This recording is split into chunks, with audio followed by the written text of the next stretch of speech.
r/NoSleep. Hosted by you/horror, Junkie123. My son recently converted to mythology. I'm afraid I've been praying to the wrong god. My son converted to mythology. His views are a bit unconventional, and frankly, it has me questioning everything I know about religion. My son, Richie, never really excelled at anything. That might sound harsh coming from me, but it's the honest truth. His grades have always been mediocre at best, his athletic prowess is non-existent, and he's never been much of a charmer. That all changed when he started praying to the Greek gods. I remember the exact moment that I knew something within him had shifted. He was practicing his archery in the backyard. I made him join the school's archery team to get him out of the house for a few hours a week. I was shocked to see the bow in his hand when I peered out the window. Most days I couldn't drag him away from his monitor for more than a few minutes. I was even more astonished to see that he was good. I shuffled outside to join him, seriously impressed by his skyrocketing sharpshooting. I watched in amazement as he drew back the bowstring, aimed steady and focused. He released it, sending the arrow whirring through the air. Bullseye. What the? Hey Dad, watch this, he smirked as he loaded another projectile. His grip on the bow was firm and unwavering. He let it fly. He split the previous arrow, hitting the exact mark that he had the shot prior. My jaw fell to the floor. He looked pleased with himself as a smug grin plastered itself across his face. Pretty cool, huh? How did you do that? A twinkle shimmered in his eye. I've been praying, Dad. That's great, son.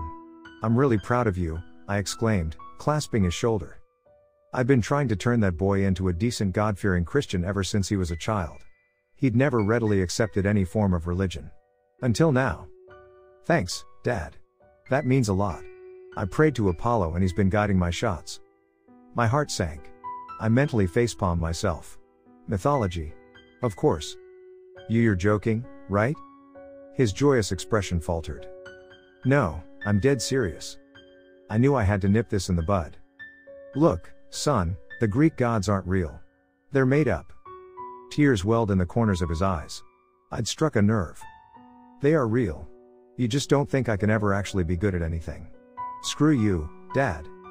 He stormed into the house, slamming the door behind him. I furiously marched inside after him. Hey! You don't talk to me like that. Go to your room. He was already loudly stomping up the stairs, blatantly ignoring my futile attempt at a punishment. My wife glanced up from her crossword puzzle. What was that all about? Wham! I winced. Oh, he's just upset that I told him that mythology is fake. I worry about that kid, Lindsay. She shook her head, returning to the newspaper. You know him. Give it a week. He'll forget all about it. I sure hope you're right. I gave it a week. He did not forget all about it. In fact, he seemed more engrossed in it than ever. Books and articles littered the coffee table, and every conversation inevitably circled back to some new fortune that had inconspicuously befallen him. $100 mysteriously wormed its way into his backpack after praying to Plutus. His grades soared after a conversation with Coius. He even claimed that Eros helped him get a girlfriend. I'd be lying if I said I wasn't a tad bit envious. Lindsay, all I'm saying is, it's starting to freak me out. He's been worshipping all these false idols, and everything just falls into his lap. Honestly, it's starting to scare me. Brian, it's not hurting anything. He's just on a lucky streak. Maybe it's karma paying him his due after neglecting him for all these years. Honey, you were raised Catholic. We both know there's no such thing as karma. She rolled her eyes and pursed her lips. You get my point. He's been looked down on his whole life. It was bound to happen sooner or later. I sighed. Okay, you have a point, but don't you think it's a little strange that it just so happens to coincide with? The front door swung open, and Richie sauntered through. Hey Dad, guess what?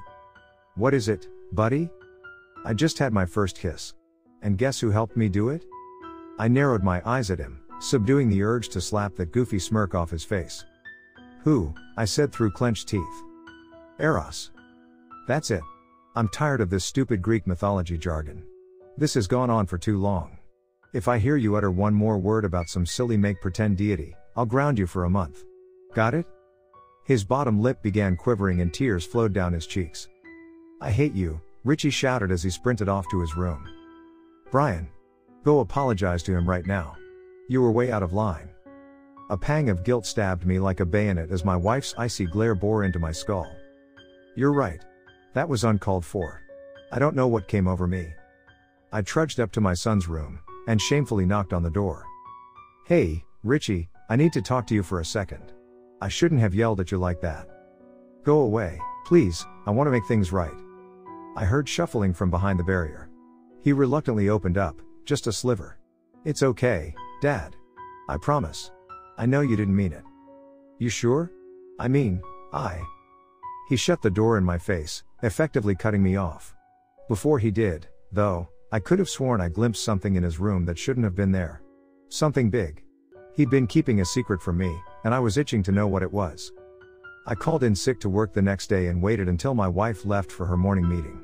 Then, I crept up to Richie's room.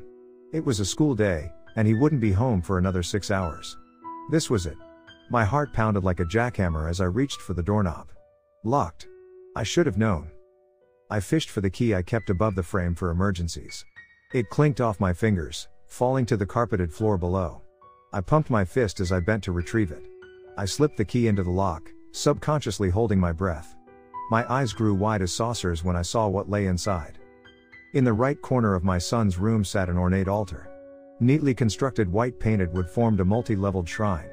Dozens of intricate statuettes were perched atop it. Offerings of money, bread, and other little trinkets were spread before them. But that's not the reason I darted out of there and expelled my demons all over the bathroom floor. Because lying dead at the foot of the pedestal was a bloody disemboweled goat carcass. White-hot rage enveloped me. Richie was making sacrifices to these things? Not under my roof. I tromped down to the garage, returning moments later brandishing a hammer. I smashed every one of those figurines to rubble, leaving a path of wrathful destruction in my wake. I didn't feel one inkling of remorse about it either. If he wanted to praise fake entities, fine by me. But not in my house, and certainly not at the expense of another living creature. I waited on pins and needles for him to come home to discover his ruined masterpiece. I didn't even bother to clean up the bathroom. Richie wanted murder animals to satisfy his cult dolls? Great. He could deal with the aftermath. He sashayed through the door a few hours later. He didn't say a word to me as he beelined for his room. I drummed my fingers against the coffee table. And, there it was. Richie barreled down the stairs, face red as a fire engine. What the hell, Dad? You destroyed my altar. Do you even know how long it took me to set that up? No, and I don't care. You killed a goat in your room, Richie. A goat for fuck's sake. What is wrong with you? What's wrong with me? What's wrong with you?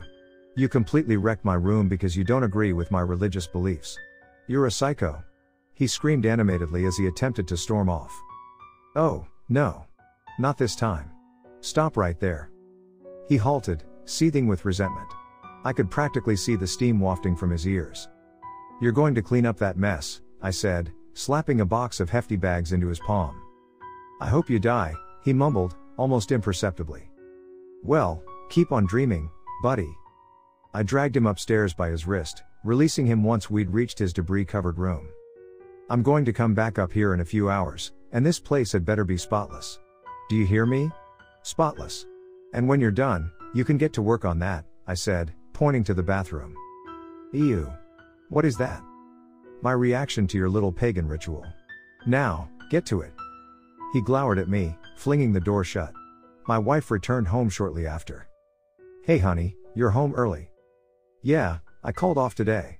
I was feeling a little under the weather. I'm sorry to hear that. I'm assuming Richie's in his room? I nodded, shooting her a concerned glance. Oh, he's in his room, all right. He's up there cleaning up the butchered goat corpse he left to rot while he was at school. Her face went ghostly white. Oh my God, you're joking. I wish I was. Her expression sank. Okay, I think we should call a specialist. This kind of behavior isn't normal. I'll get on it first thing tomorrow. That night I lay awake, unable to rid my mind of the abomination I had walked in on earlier that day. Was my son going to grow up to be a serial killer? What would happen when the gods inevitably asked him to graduate to something larger? I didn't want to know. I did my best to cram the notion to the furthest recesses of my sleep-addled brain. Eventually, I managed to drift into a fitful slumber. I awoke with debilitating pain in my abdomen. Every cell in my body screamed at me. I struggled to breathe through my torment. I cried out in agony, waking my wife. Brian? Brian, what's wrong? It hurts. What hurts? Do you need me to take you to the hospital? I gazed up at her, pallid and drenched in sweat. I'm taking that as a yes. Lean on me for support and I'll help you to the car. I somehow made it to Lindsay's Chevy Tahoe, and we raced to the emergency room. I was deemed a serious case, and they rushed me to a room immediately. Doctors and nurses scurried around me, taking vitals and desperately trying to pinpoint the source of my anguish. It was determined that I needed a CAT scan. About another agonizing hour later, the doctor shuffled in with my result. The grim expression on his face told me that it wasn't good. Stage 4 pancreatic cancer. I only had months to live. Lindsay burst into tears. I could barely fathom the doctor's words. I couldn't have cancer. I'd always had a clean bill of health. I sat there, zoning out as the doctor ran through our options. I didn't hear a word he said. Just then my son trundled through the door, accompanied by my sister. They received the awful news, and my sister broke down into hysterics. Richie looked oddly unfazed. Mom, Aunt Stephanie, can I have a minute alone with Dad?